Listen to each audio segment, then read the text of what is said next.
দর্শক, আহ এই মুহূর্তে লাইভে আমি যে বিষয়গুলো নিয়ে কথা বলতে চাই তার প্রধান কয়েকটি বিষয় থাকবে। বাংলাদেশ প্রসঙ্গ থাকবে, আন্তর্জাতিক প্রসঙ্গ। বাংলাদেশের প্রসঙ্গে থাকবে হঠাৎ করে রাজনীতি কেন অশান্ত হয়ে উঠছে, কেন ছাত্রদল, শিবির, এনসিপির মধ্যে সংঘর্ষের ঘটনা ঘটছে, নেপথ্যের কারণ কি হতে পারে। ২ নম্বর ইস্যুটি থাকবে আন্তর্জাতিক প্রসঙ্গ। সেখানে হঠাৎ করে আমেরিকা দাবি করেছে অল্প সময়ের ব্যবধানে ইরানের সাথে তাদের চুক্তিটি হতে যাচ্ছে এবং হরমুজ প্রণালী খোলা হচ্ছে। ঠিক সেই সময়টি ইরান সারপ্রাইজ আরেকটি অ্যাটাক করল ওমানগামী একটি জাহাজে।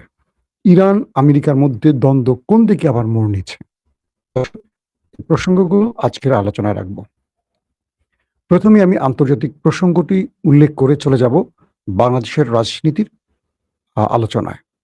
দর্শক, প্রথম যে খবরটি দিয়ে শুরু করতে চাই, মার্কিন অর্থমন্ত্রী বেসেট বলেছেন হরমুজ প্রণালী খুলে দেয়া চুক্তিটি আজ বা কালকের মধ্যেই হতে পারে।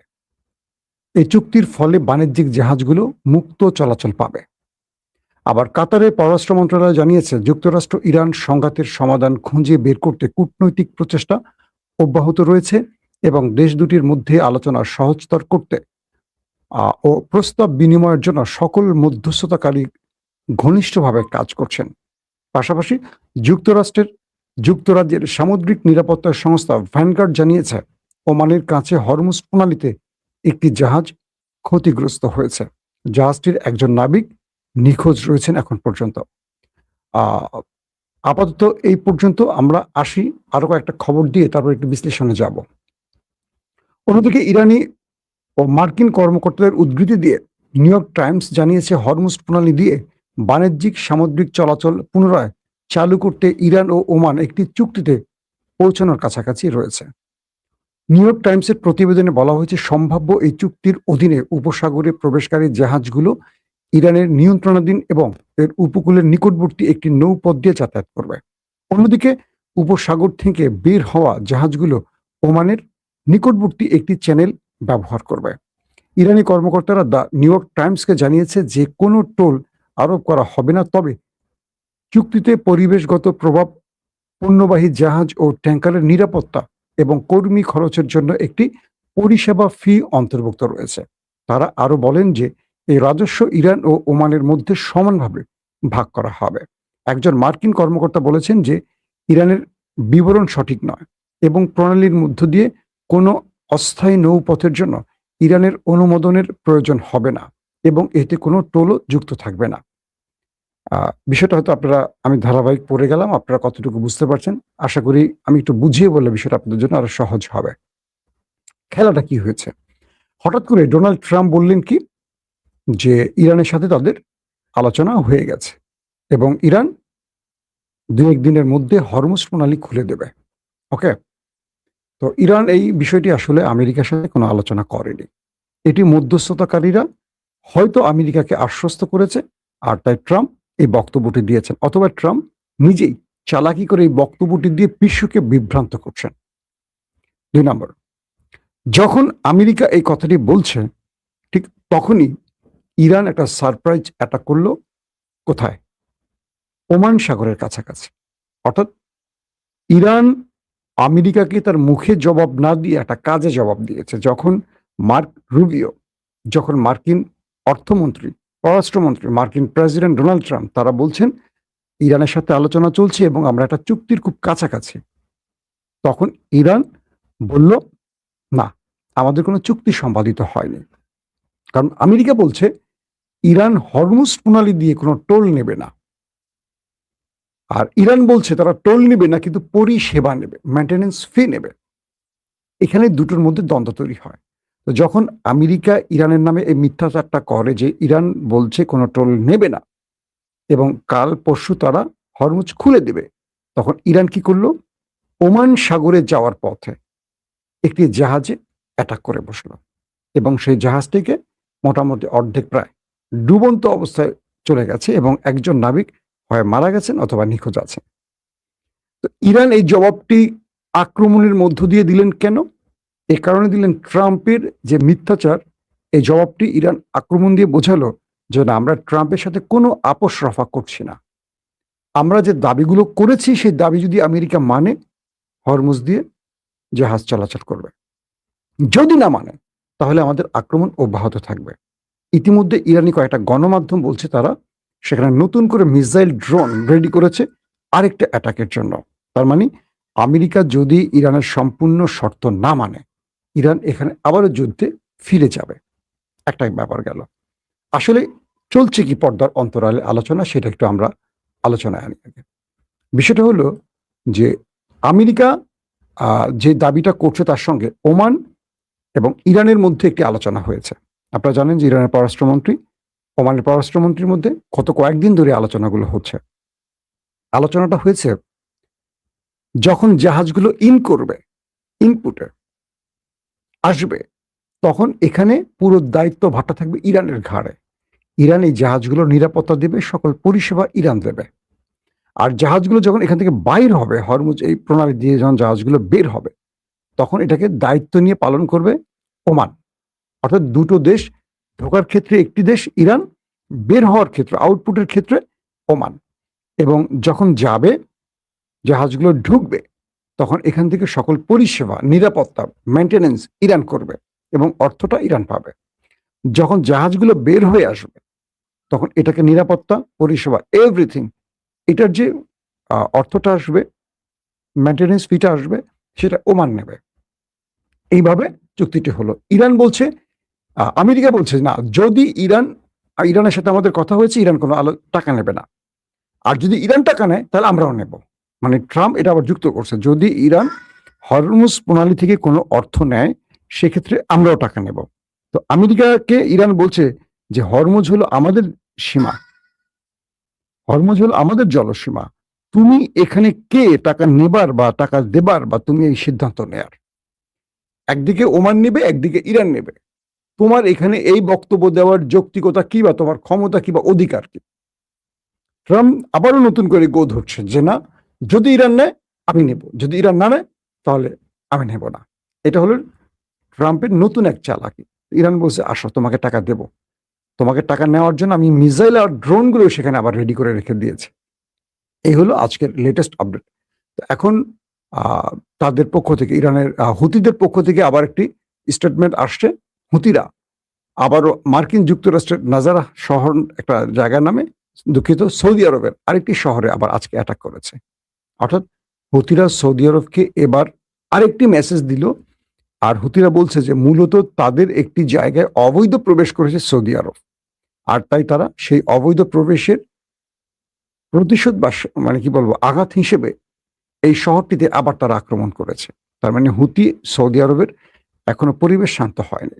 দর্শক, চলে যায় বাংলাদেশ প্রসঙ্গে। আপনাদের বাংলাদেশের খবরের জন্য যারা ওয়েট করছেন, বাংলাদেশের গুরুত্বপূর্ণ ইভেন্ট আসলে সাধারণত আমি বাংলাদেশের আলোচনাগুলো আনার চেষ্টা করি। বাংলাদেশের মারামারি কাটাকাটির খবরগুলো আসলে আমার ভালো লাগে না। গত 15-16 বছর তো অনেক শুনেছেন, মানুষ আসলে একটু শান্তি চায়। হাসিনাকে সরানো হয়েছিল কেন জানেন? বাংলাদেশের কোনো রাজনৈতিক দল না, সব শ্রেণীর মানুষ সম্মিলিতভাবে হাসিনাকে সরিয়েছে। এটা আপনারা সবাই জানেন। এটা ৭১-এর বানানো গল্প না, বা ৫২-এর গল্প না, বা ৪৭-এর গল্প না। এটা ২০২৪ গল্প। এটা বাংলাদেশের মোটামুটি যাদের একটু জ্ঞান বুদ্ধি আছে, ইভেন আমার ছোট বাচ্চা, সেও জানে আসলে কি ঘটেছে। নতুন করে ইতিহাস লেখার কোনো সুযোগ নেই। ৭১-এর বানানো গল্প না এটা। ৭১-এ অনেক গল্প বানিয়েছে বাংলাদেশের মানুষ। কি সত্য কি মিথ্যা আমরা যারা জন্ম নেইনি তারা জানিনি। কয়েকদিন ধরে প্রথমে হবিগঞ্জ, সিলেট স্বপ্রণোদিত হয়ে সরকারি দলীয়রা এনসিপির উপর হামলা করলো। এনসিপি কিচ্ছু করেন, এনসিপিরা সেখানে তাদের পদযাত্রা করতে গেছে এবং তাদের উপর হামলা করলো। অভিযোগ ছিল যে তারা তাদের দলীয় নেতাদের উপর, নাসিরউদ্দিন পাটোয়ারিরা অশালীন মন্তব্য করেছে। ওকে ফাইন, দলীয় নেতাকর্মীদের বিরুদ্ধে কথা বলে তারা মারধর করেছে। আমার প্রশ্ন হলো, এর আগে তো আওয়ামী লীগও বিএনপি, তারেক রহমান, খালেদা জিয়া, জিয়াউর রহমানকে অশালীন শুধু না, যে শব্দগুলো বলা যায় না, যে শব্দগুলোতে আপনারা দেখবেন অডিওতে টুট টুট দেওয়া হয়, মানে এত অশ্লীল মন্তব্য যে হচ্ছে, মানে বাংলা ভাষা এর চেয়ে খারাপ শব্দ আর হয় না, আওয়ামী লীগ ব্যবহার করেছে। আওয়ামী লীগের কিছু করছেন না কেন? আওয়ামী লীগের সঙ্গে নিয়ে এখন আপনারা কেন বিরোধী দলকে পেটাচ্ছেন? তার মানে তারেক রহমান, খালেদা জিয়া, জিয়াউর রহমানকে অশালীন মন্তব্য করে আপনাদের কিচ্ছু যায় আসে না। আপনারা পকেট রাজনীতি করেন যারা এগুলো করেন। তো আপনারা এই সন্ত্রাসী কর্মকাণ্ড করছেন একটা নতুন পথ পেতে, বা এলাকায় আধিপত্য বিস্তার করে টেন্ডার চাঁদাবাজির জন্য, এটা কনফার্ম। নাম্বার 2, একদম স্পষ্ট বলছি, কারো গায়ে লাগলে কিচ্ছু করার নাই।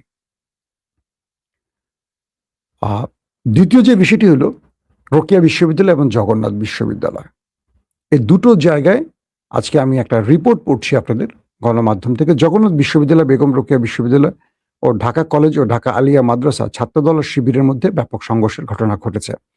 এতে উভয় পক্ষের 1.5 শতাধিক নেতাকর্মী আহত হয়েছে।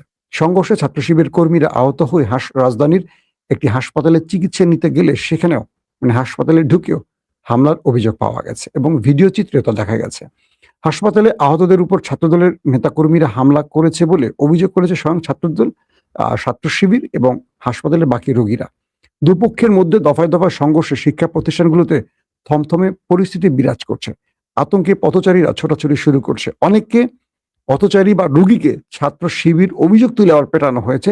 যারা হাতে ডাক্তারের কাগজপত্র টেস্ট দেখানোর পর রেহাই পায়নি, তাদেরকে মেরে শিবির, বিশ্বজিতের মতো আর কি, শিবির বলে পেটানো হয়েছে। সংঘর্ষের সময় দুই পক্ষের হাতে লাঠিসোঁটা দেখা গেছে। একে অপরের প্রতি ইট পাটকেল নিক্ষেপ করেছে, দেশীয় অস্ত্র ব্যবহার করেছে। পুলিশ মোটামুটি নীরব ভূমিকায় ছিল, কারণ পুলিশ দৃশ্য দেখেছে, অবলোকন করেছে, সাংবাদিক হয়ে গেছে পুলিশ। আমাদের পুলিশ নিয়ে কথা বলতে গেলে আমার খুব মজা লাগে। যেই দল ক্ষমতায় পুলিশ তার, সেখানে একা আওয়ামী লীগের সময় পুলিশকে মাইরা গাছে ঝোলানোর সময় দৃশ্যগুলি ওরা শেখে নাই, শিখবে না। সবাই চাকরির পদবীর পোস্টিং এর মায়া থাকে, তো রাষ্ট্রকে না, সবাই নিজেকে ভালোবাসে। তো এটা গেল দুই পক্ষের এই টোটাল বিবরণটা। বলা হচ্ছে যে যারা ওখানে ছিলেন তারা প্রত্যক্ষদর্শীরা বলছে সকাল 11টার দিকে জগন্নাথ বিশ্ববিদ্যালয়ের কেন্দ্রীয় মিলনায়তনে একটি অনুষ্ঠানের আয়োজন করা হয়। সেই অনুষ্ঠানে উপস্থিত ছিলেন বিশ্ববিদ্যালয় মঞ্জুরি কমিশনের ইউজিসি চেয়ারম্যান ও ভিসি সহ বিভিন্ন বিভাগের শিক্ষকরা। এ সময় জগসু জগন্নাথ বিশ্ববিদ্যালয় কেন্দ্রীয় ছাত্র সংসদ নেতৃবৃন্দ কিছু প্ল্যাকার্ড নিয়ে মিলনায়তনে প্রবেশ করার চেষ্টা করেন। তাদের প্ল্যাকার্ডে বিশ্ববিদ্যালয়ের দ্বিতীয় ক্যাম্পাসের কাজ ও অস্থায়ী হল নির্মাণ, মেডিকেল সেন্টারের পর্যাপ্ত ল্যাব সুবিধা, টেকনিশিয়ান এবং চিকিৎসক নিয়োগ সংক্রান্ত দাবি দেওয়ার উল্লেখ ছিল। জগন্নাথ বিশ্ববিদ্যালয়ের ছাত্র সংসদ তারা কিছু প্ল্যাকার্ড নিয়ে আসে, দাবির প্ল্যাকার্ড। সেখানে কি থাকে যে দ্রুত একটা হল নির্মাণ, মেডিকেল সেন্টার, পর্যাপ্ত ল্যাব সুবিধা, টেকনিশিয়ান থাকবে, চিকিৎসক থাকবে, অর্থাৎ ছাত্রদের যে অধিকারগুলো সেই বিষয়গুলোর দাবি তোলে। ছাত্রদলের আবার এই দাবিগুলো ভালো লাগে নাই। তাদের কথা রামদা থাকবে, হকিস্টি থাকবে, পিস্তল থাকবে, মদ গাঁজা থাকবে, এই দাবি তোলে নাই কেন? বিষয়টা এরকম হয়ে গেল নাকি? আমি একটু হাস্যরসের জন্য বললাম কথাটা। ছাত্রদের অধিকার নিয়ে যখন তারা দাঁড়িয়েছে, একটা মজা লাগে। ছাত্রদলের জগন্নাথ বিশ্ববিদ্যালয়ের যিনি এখন সভাপতি, তার মনে হয় মেয়েটে বিয়ে হয়েছে কিনা একটা খোঁজ নিতে হবে।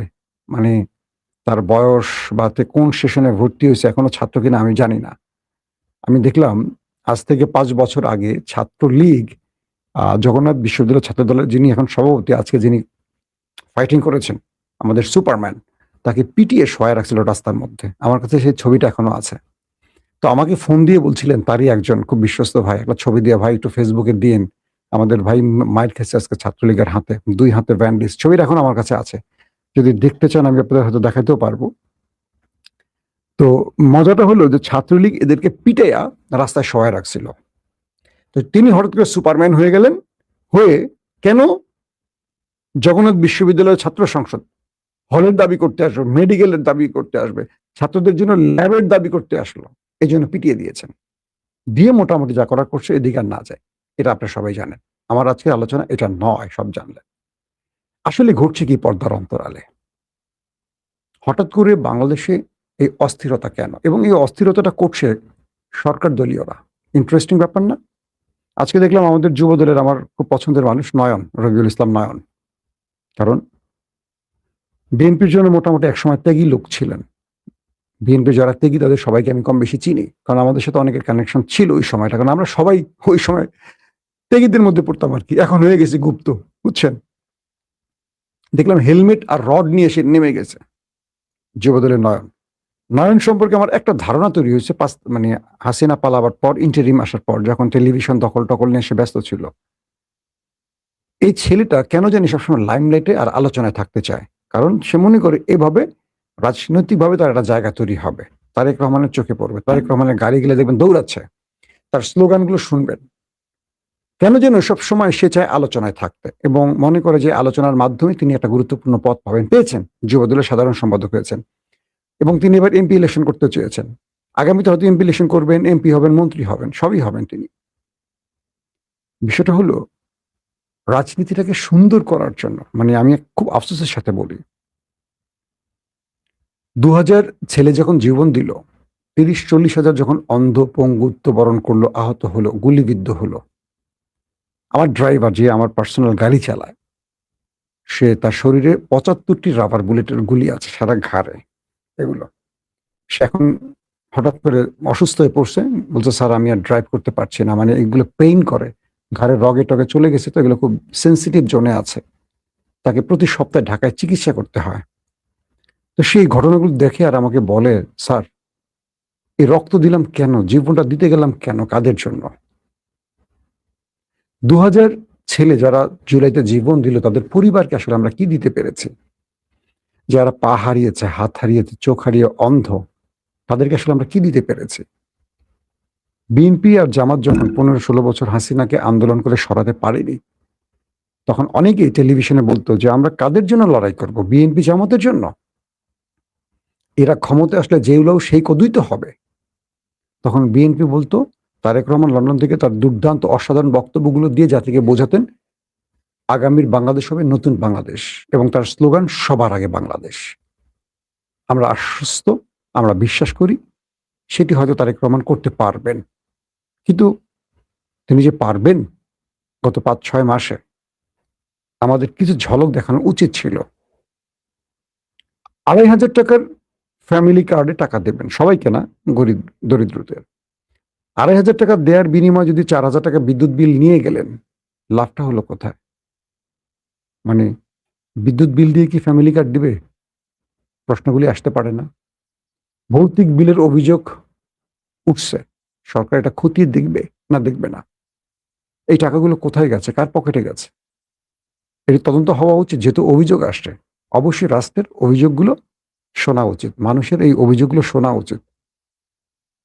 কেন যেন মনে হয় যে কোনো দল ক্ষমতা গেলে হাসিনা হয়ে যায়, জনগণকে আর তোয়াক্কা করে না, শুনতে চায় না। আপনারা দেখবেন নির্বাচনের আগে বিএনপির যুবদল, ছাত্রদল, বিএনপির যে কোনো নেতারা কোনো অপকর্ম করলে সঙ্গে সঙ্গে বহিষ্কার হয়েছে, তো মনে আছে? গত কয়েকদিনে দেশে যা কিছু ঘটেছে, চোখ তুলে ফেলছে রড দিয়ে। একটা ছেলে গ্রেফতার হয়েছে, একটা ছেলে বহিষ্কার হয়েছে, হয় নাই। নির্বাচনের আগে হলো, এখন কেন হচ্ছে না? তার মানে এটা কি দেখানোর জন্য হয়েছিল? এখন পর্যন্ত দেশে যা কিছু হয়েছে, বিএনপি কি লাভবান হয়েছে না ক্ষতিগ্রস্ত হয়েছে? আমার মনে হয় পুরোটাই বিএনপি ক্ষতিগ্রস্ত হয়েছে। কেন যেন আমার ধারণা, বিএনপিকে ভেতর থেকে আরেকটি বড় ষড়যন্ত্রকারী গ্রুপ ধ্বংস করতে চায়, তারেক রহমানকে ব্যর্থ করতে চায়। জিয়া পরিবার ব্যর্থ হবে এটা আমি বিশ্বাস করি না। এটা বিশ্বাস করলে জীবনে জিয়া পরিবারের পক্ষে দাঁড়াতাম না, লড়াই করতাম না, জীবন দেওয়ার সাহস করতাম না। একটা আস্থা ভালোবাসার জায়গা আছে আমার বুকের মধ্যে এখনো। যতক্ষণ তারেক রহমান জীবিত আছেন আমি আশা রাখতে চাই, কিন্তু প্রশ্নগুলো করতে চাই। সাংবাদিক তো আমাদের প্রশ্ন করার অধিকার আছে।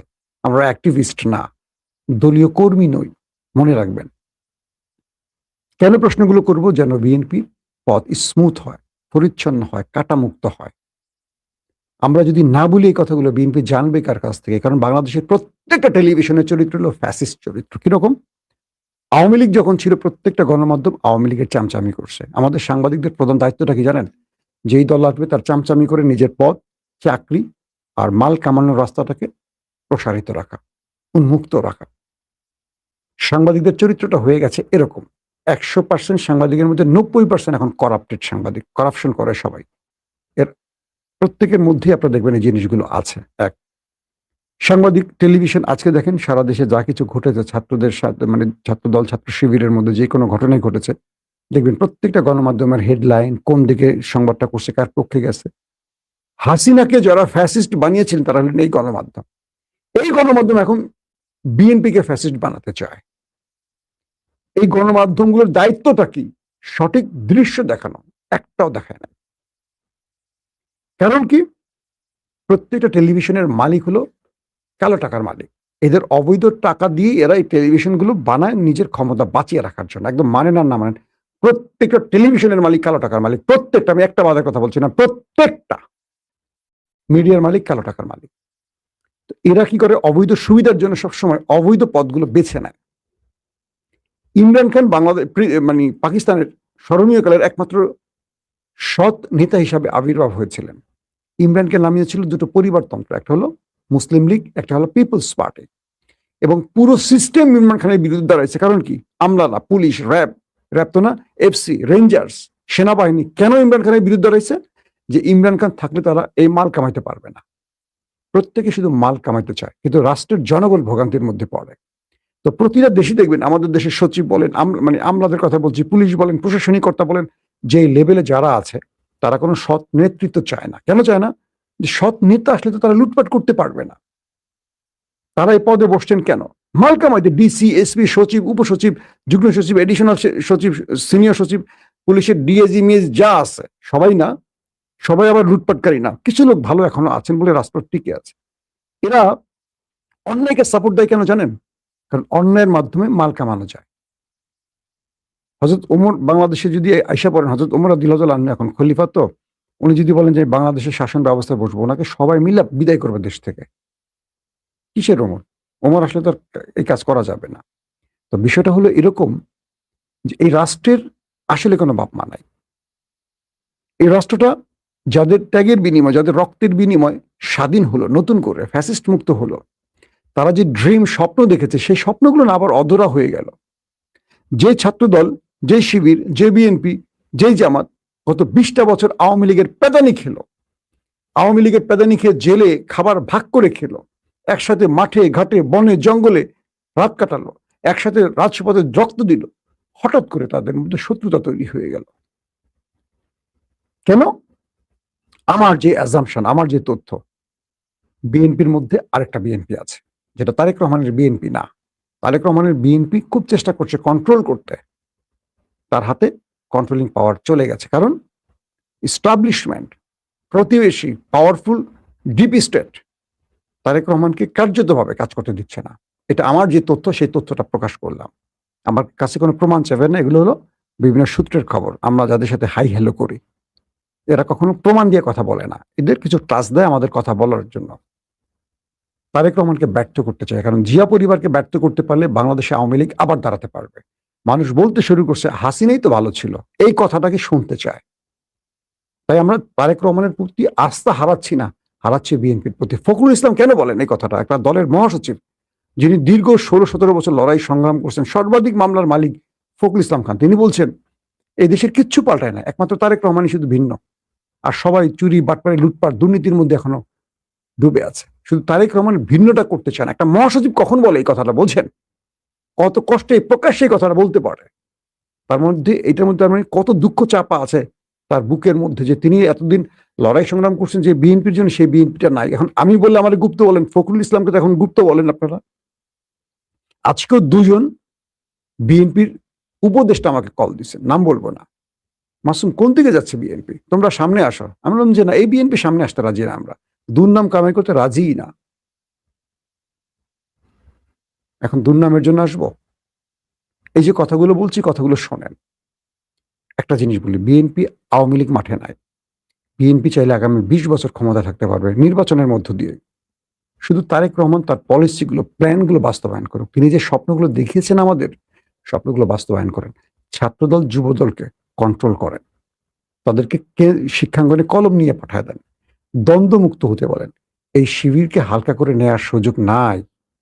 এই শিবির আওয়ামী লীগের পতন ঘটিয়েছে, কেউ জানুক, কেউ মানুক না বলুক, সত্য এটা সবাই জানে, হাসিনাও জানে। আওয়ামী লীগের এক নেতা বলেছিল না যে আমাদের সামনে ভয় হলো জামাত শিবির, বিএনপি না। বিএনপিকে আমরা মাঠে নামলে 5 মিনিটে মাঠ ছাড়া করতে পারবো বলছিল। সবাই সোশ্যাল মিডিয়া পেয়েছিলেন। মূল টার্গেট জামাত শিবির। তার মানে হাসিনা দেশে ঢুকলে বিএনপি আবার করতে চলে যাবে। মানেন আর না মানেন, এরা বিরোধী দলে বেগম জিয়ার একটা বালু ট্রাক সরাতে পারে নাই। মনে আছে? বেগম জিয়ার গ্রেফতার করে নিয়ে যায়, তার গাড়িতে হামলা করে, তার এসএসএফ এর সদস্যরা রক্তাক্ত হয়। সে এসএসএফ এর মধ্যে আমার বন্ধু আছেন, ধরেন কয়েকজন রক্তাক্ত হয়েছে। সেই দৃশ্য দেখে আমরা কাঁদছি বসে বসে। আমার অফিসের নিচে, 21 টেলিভিশনের নিচে একটা ছাত্র দলের যুবদলের কাউকে খুঁজে পাই না। এখন সব রতি মহারথী হাতে অস্ত্র নিয়ে হুমকি দিচ্ছে, এই করছে সেই করছে। এরা সব বিএনপিটাকে পচাচ্ছে, বিএনপিটাকে আওয়ামী লীগ বানানোর চেষ্টা করছে। দেখবেন বিএনপির এই খারাপ কাজগুলোকে সমর্থন করে কারা? যারা টেন্ডার চাঁদাবাজি সুবিধা নেওয়ার পক্ষে, তারা মনে করে এগুলো বলে সুবিধা নিতে হবে। কিন্তু বিএনপিটাকে প্রকৃত অর্থে জিয়ার আদর্শের বিএনপি বানানোর যে দায়িত্বটা কে নিবে? জিয়া মারা যাওয়ার পর, শহীদ হওয়ার পর মানুষ কিভাবে কাঁদছে। এই দেশে জিয়াউর রহমানকে মানুষ এখনো মনে রেখেছে মাত্র ক্ষণজন্ম একজন ব্যক্তি, কয়েক বছরের জন্য ক্ষমতা ছিলেন। আজও তার দলটা সবচেয়ে জনপ্রিয় কেন বলেন তো? সুশাসন দিয়ে গেছেন দেশের মানুষকে। স্বনির্ভর বাংলার মূল রূপকার ছিলেন জিয়াউর রহমান। এই বিএনপিটাকে মানুষ এখনো জিয়াউর রহমানের কারণে মনে রাখে, ভালোবাসে। আমরা যে লড়াই করি জিয়াউর রহমানের জন্য করি, বেগম জিয়ার জন্য করি। তারেক রহমান আসছেন, আমরা তার উপর আস্থা রেখে বলছি। আমি জানি না অদৃশ্য শক্তি আপনাকে কাজ করতে দিচ্ছে, বাধা দিচ্ছে, কি করছে, কিন্তু সমস্ত ব্লেম যাচ্ছে আপনার ঘাড়ে। মানুষ মিছিল করছে আপনাকে নিয়ে, আমার খুব কষ্ট লাগে। কারণ তার চেয়ে ভোগান্তি বা তার চেয়ে দুঃসহ নির্যাতন আর কে সইছে? 1/11 তার উপর কি ঘটেছে আপনারা ভুলে গেছেন? আবারও তাকে সেই পরিণতির দিকে টেনে নেবেন না, কারণ ষড়যন্ত্রকারীরা রাষ্ট্রটাকে আবার খারাপ দিকে নিচ্ছে।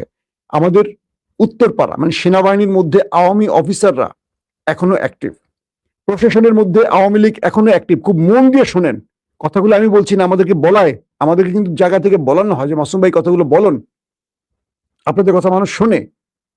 আমরা বসে বসে বানিয়ে কথা বলি না ভাই। সেনাবাহিনী সবাই না, একটা বাহিনী, সেনাবাহিনীর মধ্যে একটা গ্রুপ যারা আওয়ামী লীগের অফিসার, সেটা ডিজিএফআই বলে বা মূল সেনাবাহিনীর কোনো জায়গায়, তারপর পুলিশের মধ্যে আছে, প্রশাসনে আমলাদের মধ্যে আছে, গুরুত্বপূর্ণ জায়গায় আওয়ামী লীগের লোকগুলো বসে আছে। তারা কিন্তু খেলছে দিল্লির প্রেসক্রিপশনে, হাসিনার প্রেসক্রিপশনে দেশের মধ্যে এই কাজগুলো করছে। বিএনপিকে ঘরে ফিরতে হবে, কারণ বিএনপি এখন ক্ষমতায়। সুশাসন বিএনপিকে দেখাতে হবে। এই বিএনপির জন্য আমরা লড়াই করছি, যে বিএনপি দেশের মানুষকে শান্তি দেবে।